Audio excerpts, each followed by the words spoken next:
parlons de mourir sur cette terre, de mourir au moi et à l'égoïsme et à la pensée de la chair et à tout le rebut que la chair veut faire pour que vous puissiez avoir la vraie vie que Jésus est mort pour vous donner. Haïr les gens n'est pas la vraie vie. Être jaloux n'est pas la vraie vie. Être critique n'est pas la vraie vie, car vous serez empoisonné.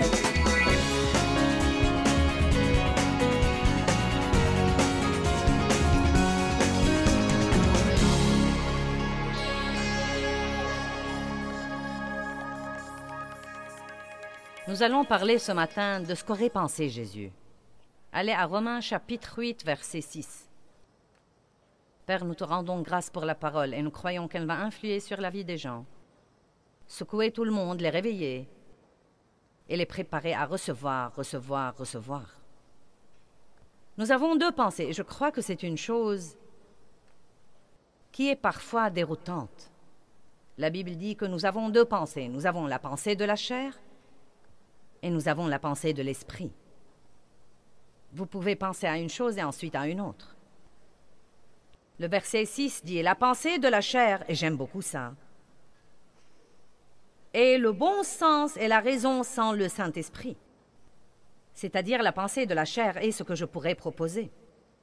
C'est comme quand vous posez une question à quelqu'un et qu'il dise « La première chose qui me vient à l'esprit ». Qui voudrait de la première chose qui vient à l'esprit? Je n'en voudrais pas, vous savez. Je peux me débrouiller moi-même. Il dit « La pensée de la chair, qui est le bon sens, et la raison sans le Saint-Esprit, est la mort. » La mort qui comprend toutes les misères résultant du péché ici-bas et à l'au-delà. Donc, je crois qu'il est juste de dire que si nous vivons par la pensée de la chair, ou que si nous pensons selon la chair, nous expérimenterons toutes les sortes de misères connues de l'homme. Certains des gâchis dans votre vie sont liés aux gâchis dans votre pensée. Et si vous pouvez renouveler votre pensée, vous commencerez à expérimenter la nouvelle vie que Jésus est mort pour vous donner. Vous n'avez pas besoin de persuader Dieu de faire quelque chose de bon pour vous. Il est bon et tout ce qu'il veut faire, c'est ce qui est bon pour vous. Mais vous devez être d'accord avec Dieu. Et si vous pensez tout le temps à un tas de rebuts que le diable vous met dans la tête, et que vous croyez ces mensonges, si vous vivez trompé, bien que Jésus soit mort une mort très pénible pour que vous ayez une vie merveilleuse, vous n'allez pas vivre cette vie merveilleuse. La Bible dit dans Romains 12, 2, vous devez renouveler votre pensée. Ne vous conformez pas à ce siècle, mais soyez transformés. Comment? Par le renouvellement complet de votre pensée. Proverbe 23, 7 dit, comme un homme a pensé dans son âme, tel il est.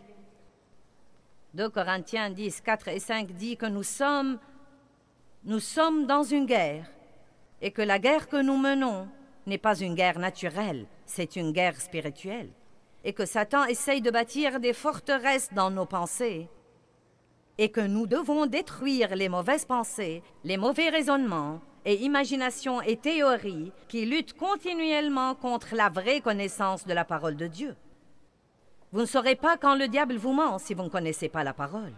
Vous m'avez entendu? Vous ne saurez pas que le diable vous ment si vous ne connaissez pas la parole.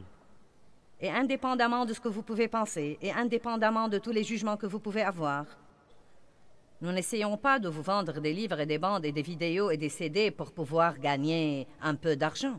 La parole de Dieu a complètement changé ma vie et elle va changer votre vie. Quiconque essaye d'enseigner quelque chose à quelqu'un lui offre toujours des informations sur des bandes. Et vous devez écouter les bandes quand vous vous préparez le matin ou quand vous conduisez votre voiture. Tous ces moments qui sont ce que j'appelle en fait un temps mort. En d'autres termes, vous faites quelque chose que vous devez faire, mais ce n'est pas quelque chose qui utilise votre intellect et qui vous empêche d'écouter de la bonne musique ou un bon enseignement.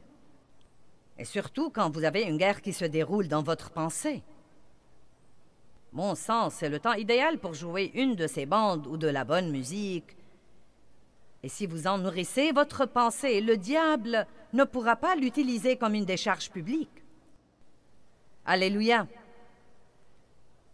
Donc la pensée de la chair apporte toutes sortes de misères. Mais la pensée de l'esprit et la vie et la paix, maintenant et pour l'éternité. Nous avons deux pensées. Allez à Romains 13, 14. Sautez quelques pages ou regardez le verset sur l'écran. Je veux que vous écoutiez la version de la Bible amplifiée. Mais revêtez-vous du Seigneur Jésus-Christ, le Messie, et ne vous abandonnez pas aux préoccupations de la chair pour en satisfaire les convoitises. Voilà comment vous arrêtez la chair.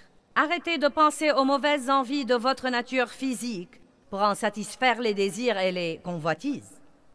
Laissez-moi le dire d'une autre façon. Revêtez-vous du Christ et arrêtez de permettre à la chair de vous dominer en pensant à toutes ces mauvaises envies et convoitises, car quand vous faites ça, vous ouvrez une porte pour satisfaire la chair. En d'autres termes, si je pense tout le temps à l'injustice que quelqu'un m'avait faite et que j'y pense et que j'y pense et que j'y pense et que j'y pense et que j'y pense, écoutez la vérité. Il n'y a absolument pas moyen que je le traite comme il faut quand je vais le rencontrer. Et même si je réussis à me taire, il va le voir dans mon langage corporel ou il va le voir sur l'expression de mon visage. C'est pourquoi nous devons pardonner vite et nous devons méditer les versets sur l'amour. Voilà un verset que vous devez mémoriser et méditer. Tu aimeras le Seigneur ton Dieu de tout ton cœur, de toute ton âme, de toute ta pensée et de toute ta force, et tu aimeras ton prochain comme toi-même. Et Jean chapitre 13, verset 34. Je vous donne un commandement nouveau. Aimez-vous les uns les autres comme je vous ai aimés. À ceux-ci, tous connaîtront que vous êtes mes disciples. Église, marchons selon l'amour. Vous n'allez pas marcher selon l'amour si vous n'avez pas des pensées aimables. Là où la pensée va, l'homme suivra. En vérité, nous nous préparons à l'action par les pensées que nous avons. Vous ne devez pas réfléchir à tout ce qui vous passe par la tête et vous ne devez pas le méditer. Si une chose qui n'est pas selon la parole de Dieu vous passe par la tête et que vous savez parfaitement qu'elle va empoisonner votre vie et que ce n'est pas ce qu'aurait pensé Jésus, vous pouvez dans ce cas dire « Non, je ne vais pas y penser » et vous pouvez penser à quelque chose d'autre exprès.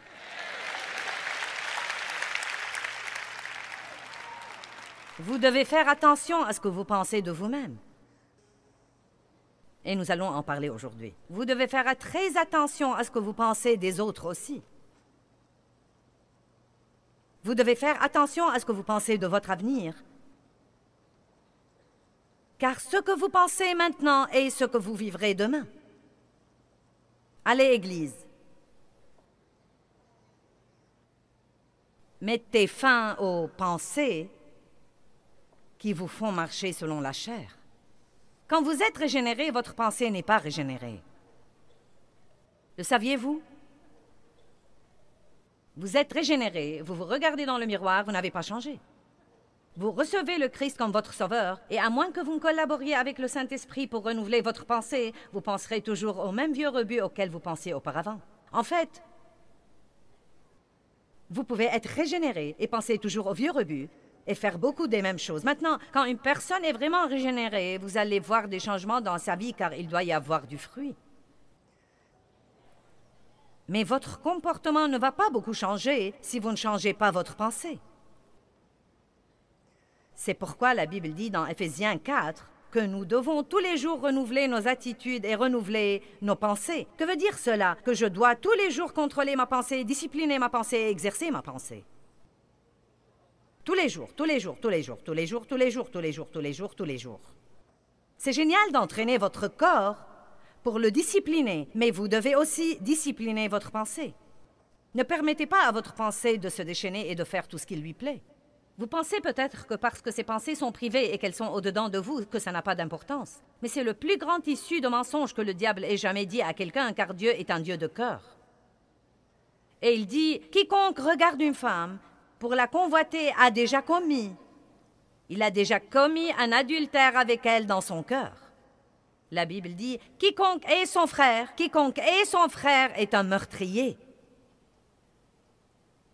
Allez maintenant. Dites, mes pensées sont très importantes. Nous avons tous de grands moments dans notre vie spirituelle. J'ai été rempli du Saint-Esprit en 1976. Quand Dieu m'a appris l'importance de le chercher pour sa personne et non pas pour ce qu'il peut me donner, c'était une chose qui m'a changé la vie. Ne vous servez pas de Dieu pour obtenir tout ce que vous voulez. Venez à lui parce qu'il est. Et il est fantastique. Vous ne pouvez pas vivre sans lui. Et un petit moment en sa présence vaut en fait plus de 1000 ans ailleurs. Un autre grand moment dans ma vie avec Dieu était quand il m'a appris l'importance de la vie intérieure. Vous voyez, je crois que beaucoup de gens vivent toute leur vie chrétienne en se souciant des apparences. Vous voyez, les pharisiens religieux étaient comme ça. Et bon sang, Jésus avait vraiment beaucoup de choses dures à leur dire. Il leur a dit, vous faites bonne figure, vous payez la dîme, vous assistez à toutes les réunions qu'il faut, vous observez toutes les fêtes religieuses, mais au-dedans, vous êtes remplis de méchanceté et de jugement et de mauvaises pensées et vous vous croyez meilleur que les autres. Allez maintenant. Nous devons faire attention à nos pensées. Le diable essaye toujours de nous pousser à critiquer et à juger et à chercher la petite bête. Et bien que ça ne sorte pas toujours de notre bouche, combien de fois nous regardons quelqu'un faire quelque chose et dans notre fierté nous pensons « moi je ne l'aurais jamais fait ».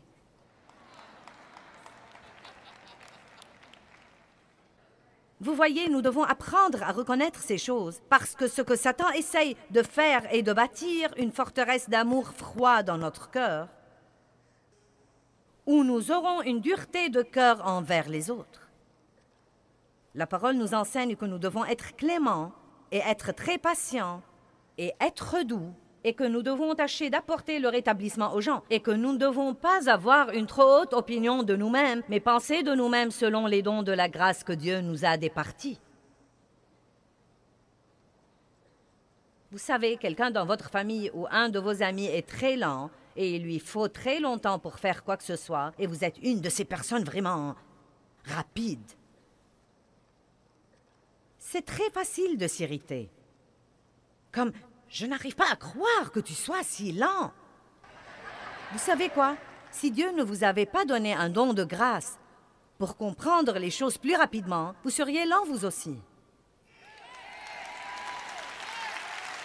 Donc, au lieu de juger les autres, nous devons remercier Dieu pour son don sur notre vie. Et nous devons chercher le don dans leur vie, car peut-être que vous savez faire quelque chose qu'ils ne savent pas faire, mais il y a des choses qu'ils savent faire et que vous ne savez pas faire.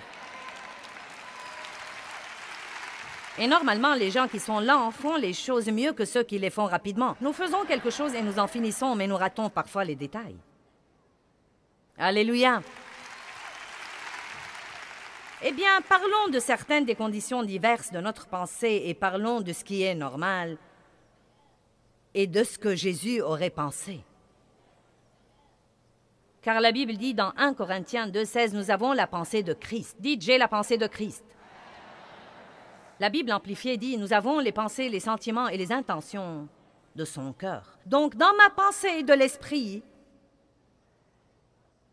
j'ai la capacité même de penser comme aurait pensé Jésus dans toutes les situations. Mais une des choses que nous devons faire, et bon sang, notre société lutte contre nous. Le diable utilise notre société pour lutter contre nous. Nous devons ralentir notre course. Et nous devons ralentir notre course pour discerner les choses, pour apprendre à penser dans l'esprit, et nous devons prendre 1 minute pour examiner notre cœur et nous demander, est-ce vraiment ce que Jésus aurait fait? Et quel que soit notre sentiment, nous devons choisir d'aligner nos pensées, nos paroles et notre comportement sur la Parole de Dieu. Puis-je vous dire quelque chose? Ce que j'utilise pour décrire, ce que je viens de vous décrire là, est ce que veut dire mourir au moins.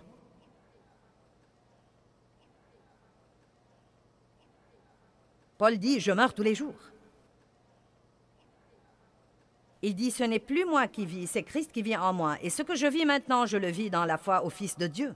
Jésus dit, si quelqu'un veut venir après moi, qu'il se charge de sa croix, qu'il s'oublie lui-même et qu'il oublie tous ses intérêts et qu'il me suive. C'est la maturité spirituelle. C'est ce que veut dire mourir au moins. Et écoutez-moi, si vous voulez vraiment vivre, vous devez mourir. Vous voyez, Jésus est mort et a ressuscité. Eh bien, nous ne parlons pas d'une mort physique et d'une résurrection spirituelle. Nous parlons de mourir sur cette terre, de mourir au moi et à l'égoïsme et à la pensée de la chair et à tout le rebut que la chair veut faire pour que vous puissiez avoir la vraie vie que Jésus est mort pour vous donner. Haïr les gens n'est pas la vraie vie. Être jaloux n'est pas la vraie vie. Être critique n'est pas la vraie vie, car vous serez empoisonné. Nous pouvons aller à l'église et nous pouvons sauter avec tous les autres et nous pouvons citer tous les bons versets au bon moment. Mais si nous sommes remplis de rebut au-dedans de nous, nous aurons une vie empoisonnée. Et au moment où nous nous y attendons le moins, cette chose misérable qui est au-dedans de nous sortira à pas de loup et se manifestera et nous aurions préféré qu'elle reste cachée.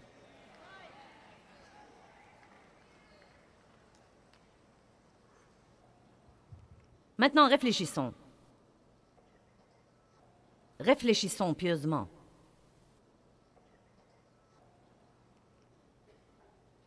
Dave m'a blessé. C'est juste une imagination. Pauvre Dave, on le harcèle tellement. Mettons que Dave m'ait blessé. Je n'arrive pas à croire qu'il ne se soit même pas donné la peine de m'acheter quelque chose pour mon anniversaire. Je n'arrive pas à croire qu'il ait oublié que c'est notre anniversaire et qu'il ne se soit pas rendu compte que je travaille si dur et qu'il doit s'occuper de moi. Je n'arrive pas, eh bien, je peux y penser et y penser et y penser. Et plus j'y pense, plus je serai malheureuse. Plus j'y pense, plus je serai aigre. Plus j'y pense, plus je serai odieuse. Et si je prends une minute pour dire, qu'aurait fait Jésus dans cette situation? Eh bien, nous savons la réponse. Non, mais vous connaissez la solution. Nous ne sommes pas aussi bêtes que nous le prétendons. Et vous savez ce que nous avons, l'audition sélective. Nous entendons ce que nous voulons entendre de Dieu. Et ce que nous ne voulons pas entendre, nous agissons comme si nous ne pouvions pas l'entendre. Débarrassez-vous de l'audition sélective et commencez à entendre tout ce que Dieu a à vous dire. Eh bien, arrêtez-vous. Bien, Seigneur, je suis malheureux, je me sens déprimé, je me sens découragé. Qu'est-ce qui ne me va pas? Oh, c'est mes pensées. Ne soyons pas comme les Israélites qui ont murmuré, ronchonné et se sont plaints si longtemps que le Seigneur leur a finalement envoyé des serpents brûlants dans leur camp et ils ont mordu le peuple et le peuple est mort. 23 000 d'entre eux sont tombés morts en un seul jour à cause de leur stupide attitude. Maintenant, ils ont eu une révélation. Ne soyons pas le genre de personne qui doit perdre son travail et perdre sa famille et perdre ses amis et perdre sa santé avant de se réveiller et dire « Oh, j'ai péché !»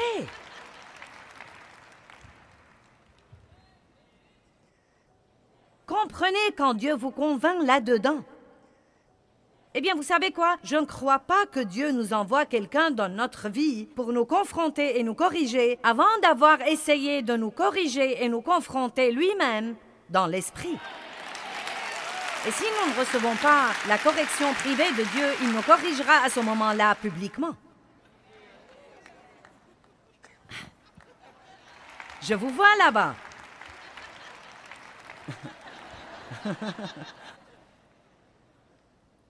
Si seulement vous saviez combien j'aurais voulu la première année où j'ai été sauvée que quelqu'un m'enseigne ce que je vous enseigne en ce moment. Je n'aurais pas perdu 25 ans de ma vie à errer dans le désert en essayant de faire un voyage de 11 jours. à tourner et à tourner autour de la même montagne stupide en disant « Oh Dieu, je ne comprends vraiment pas Dieu. Je pensais, tu sais, que si tu obligeais le diable à me laisser tranquille, je te réprime, Satan. Je te réprime, je te réprime, je te réprime, Satan. Oh Dieu, je ne comprends vraiment pas. Qu'est-ce qui ne va pas chez moi, Dieu? Eh bien, je ne comprends rien. Tu sais quoi, Seigneur? Je ne peux plus continuer comme ça. C'est fini, j'abandonne. Je ne peux même pas faire ça toute la journée. » Croyez-vous que j'ai impressionné Dieu avec ça? Jamais.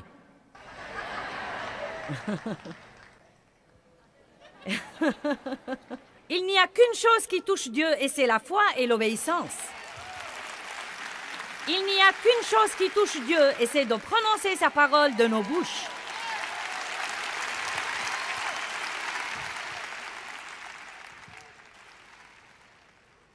Donc je m'arrête pour une minute et je pense, Dave m'a blessé et blablabla, et il aurait dû faire ceci et cela, et il ne l'a pas fait.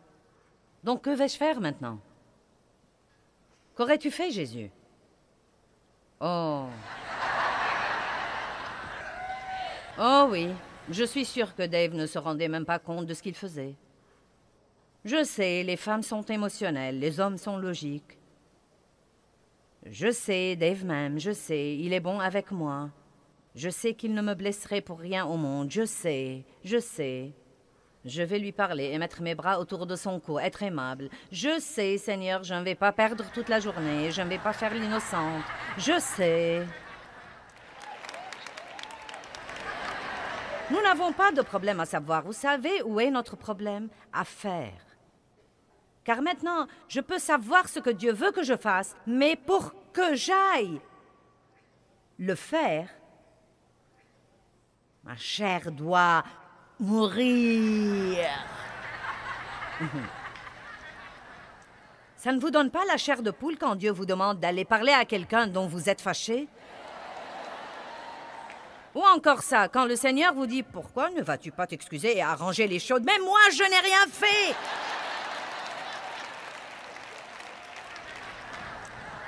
Mais Joyce, Matthieu 5,8 dit que ceux qui procurent la paix, les conciliateurs et les pacificateurs sont les fils de Dieu. Si tu veux vraiment marcher dans la maturité spirituelle, tu iras juste faire la paix. Ne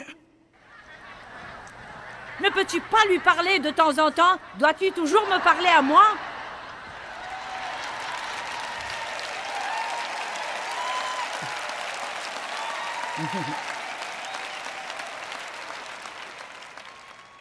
Je me rappelle que je gémissais et que je me plaignais et que je disais au Seigneur, « Pourquoi est-ce que tu exiges toujours tous ces trucs de moi et je vois tant d'autres personnes dans le monde marcher selon la chair et s'en tirer? » Et vous savez ce qu'il m'a dit? « Écoute, tu m'as demandé beaucoup de choses. Est-ce que tu les veux vraiment ou pas? »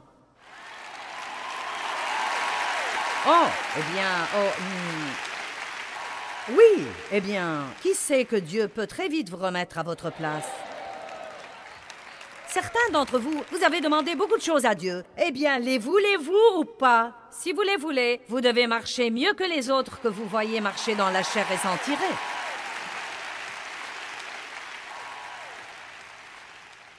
Et je vous dis la vérité.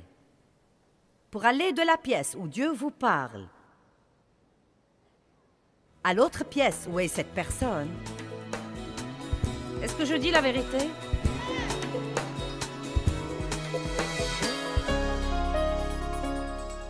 Eh bien, qu'en penserait Jésus? Je crois certainement que nous savons qu'il ne se serait pas inquiété, qu'il n'aurait pas essayé de tout comprendre, qu'il ne serait pas angoissé, qu'il n'aurait jugé personne et qu'il n'aurait critiqué personne. Eh bien, ce n'est pas très difficile de savoir quel genre de pensée nous devons détruire et quel genre de pensée nous devons garder si seulement nous nous demandions qu'aurait pensé Jésus.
mùa lụt nước lũ bắt